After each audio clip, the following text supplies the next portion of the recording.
The Sensitive Plant by Percy Bysshe Shelley. A sensitive plant in a garden grew, and the young winds fed it with silver dew, and it opened its fan-like leaves to the light, and closed them beneath the kisses of night. And the spring arose on the garden fair, like the spirit of love felt everywhere, and each flower and herb on earth's dark breast rose from the dreams of its wintry rest. But none ever trembled and panted with bliss in the garden, the field, or the wilderness, like a doe in the noontide with love's sweet wont, as the companionless, sensitive plant. The snowdrop and then the violet arose from the ground with warm rain wet, and their breath was mixed with fresh odor sent from the turf, like the voice and the instrument. Then the pied windflowers and the tulip tall, and Narcissi, the fairest among them all, who gaze on their eyes in the stream's recess, till they die of their own dear loveliness. And the naiad like lily of the vale, whom youth makes so fair, and passion so pale, that the light of its tremulous bells is seen through their pavilions of tender green, and the hyacinth purple and white and blue, which flung from its bells a sweet peal anew, of music so delicate, soft, and intense, it was felt like an odor within the sense, and the rose like a nymph to the bath addressed, which unveiled the depth of her glowing breast, till, fold after fold, to the fainting air, the soul of her beauty and love lay bare. And the wand-like lily, which lifted up as a Maenad its moonlight-colored cup, till the fiery star, which is its eye, gazed through clear dew on the tender sky. And the jessamine faint, and the sweet tuberose, the sweetest flower for scent that blows, and all rare blossoms from every clime grew in that garden in perfect prime. And on the stream whose inconstant bosom was pranked under boughs of embowering blossom, with golden and green light slanting through their heaven of many a tangled hue, broad water lilies lay tremulously, and starry river buds glimmered by, and around them the soft stream did glide and dance with a motion of sweet sound and radiance.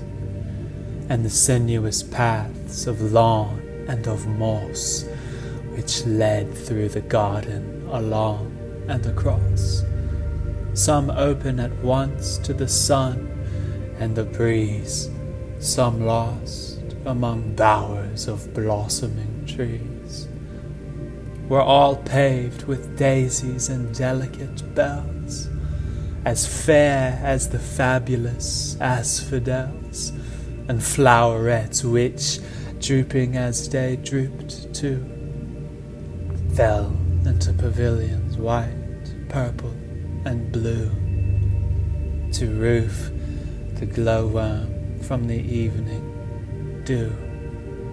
And from this undefiled paradise, the flowers, as an infant's awaking eyes, smile on its mother, whose singing sweet can first lull and at last must awaken it. When heaven's blithe winds had unfolded them, as mine lamps enkindle a hidden gem, shone smiling to heaven, and every one shared joy in the light of the gentle sun. For each one was interpenetrated with the light and the odor its neighbor shed, like young lovers whom youth and love make dear, wrapped and filled by their mutual atmosphere. But the sensitive plant, which could give small fruit of the love which it felt from the leaf to the root, received more than all. It loved more than ever, where none wanted but it could belong to the giver. For the sensitive plant has no bright flower, radiance and odor are not its dower. It loves, even like love, its deep heart is full. It desires what it has not, the beautiful. The light winds, which from unsustaining wings shed the music of many murmurings, the beams which dart from many a star of the flowers whose hues they bear afar, the plumed insects, swift and free, like golden boats on a sunny sea, laden with light and odor which pass over the gleam of the living grass. The unseen clouds of the dew, which lie like fire in the flowers till the sun rides high, then wander like spirits among the spheres, each cloud faint with the fragrance it bears. The quivering vapors of dim noontide, which like a sea o'er the warm earth glide, in which every sound and odor and beam move as reeds in a single stream. Each and all like ministering angels were, for the sensitive plant sweet joy to bear, whilst the lagging hours of the day went by, like windless clouds o'er a tender sky. And when evening descended from heaven above, and the earth was all rest, and the air was all love and delight, though less bright, was far more deep, and the day's veil fell from the world of sleep, and the beasts and the birds and the insects were drowned in an ocean of dreams without a sound, whose waves never mock, though they ever impress the light sand which paves it, consciousness. Only overheard the sweet nightingale ever sang more sweet as the day might fail, and snatches of its Elysian chant were mixed with the dreams of the sensitive plant. The sensitive plant was the earliest upgathered into the bosom of rest, a sweet child weary of its delight, the feeblest and yet the favorite, cradled within the embrace of night. There was a power in this sweet place, and Eve in this Eden, a ruling grace, which to the flowers did they waken or dream, was as God is to the starry scheme. A lady, the wonder of her kind, whose form was upborne by a lovely mind, which, dilating, had moulded her mien and motion, like a sea flower unfolded beneath the ocean, tended the garden from morn to even, and the meteors of that sublunar heaven, like the lamps of the air when the night walks forth, laughed round her footsteps up from the earth. She had no companion of mortal race, but her tremulous breath and her flushing face told, whilst the morn kissed the sleep from her eyes, that her dreams were less slumber than paradise.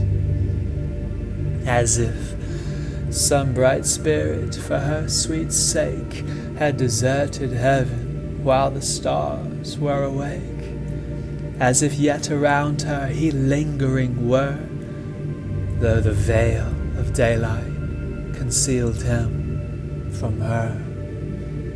Her steps seemed to pity the grass it pressed.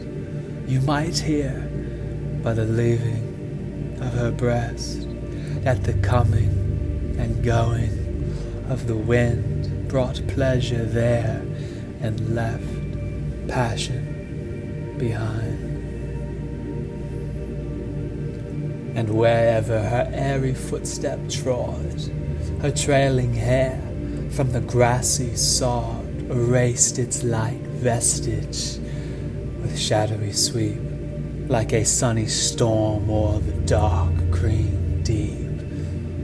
I doubt not the flowers of that garden sweet rejoiced in the sound of her gentle feet.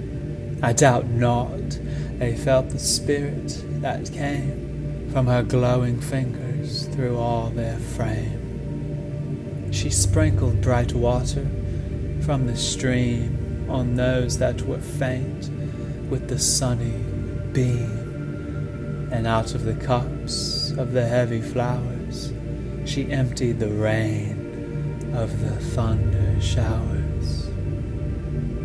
She lifted their heads with her tender hands and sustained them with rods and osier bands. If the flowers had been her own infants, she could never have nursed them more tenderly. And all killing insects and gnawing worms and things of obscene and unlovely forms she bore in a basket of Indian woof into the rough woods far aloof. In a basket of grasses and wild flowers full, the freshest her gentle hands could pull for the poor banished insects, whose intent, although they did ill, was innocent.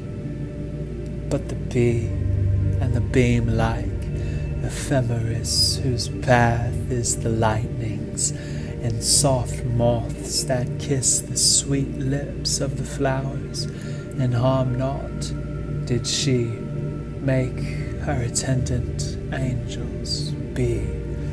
And many an antenatal tomb where butterflies dream of the life to come she left clinging round the smooth and dark edge of the odorous cedar bark.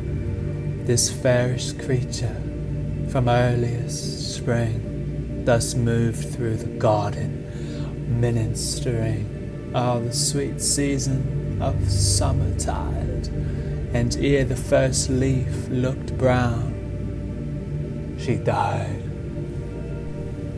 3 days the flowers of the garden fair like stars when the moon is awakened were, or the waves of Baiae, ere luminous she floats up through the smoke of Vesuvius.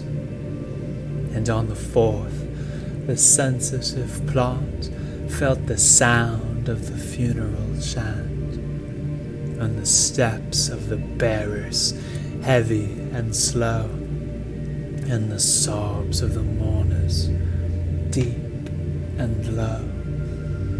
The weary sound and the heavy breath and the silent motions of passing death, and the smell, cold, oppressive, and dank, sent through the pores of the coffin plank. The dark grass and the flowers among the grass were bright with tears as the crowd did pass. From their sides the wind caught a mournful tone, and sate in the pines, and gave groan for groan. The garden, once fair, became cold and foul, like the corpse of her who had been its soul, which at first was lovely, as if in sleep, then slowly changed, till it grew a heap to make men tremble and never weep.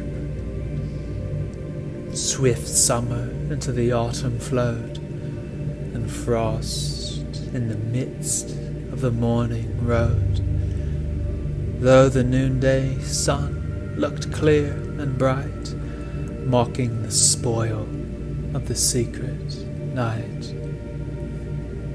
The rose leaves, like flakes of crimson snow, paved the turf and the moss below.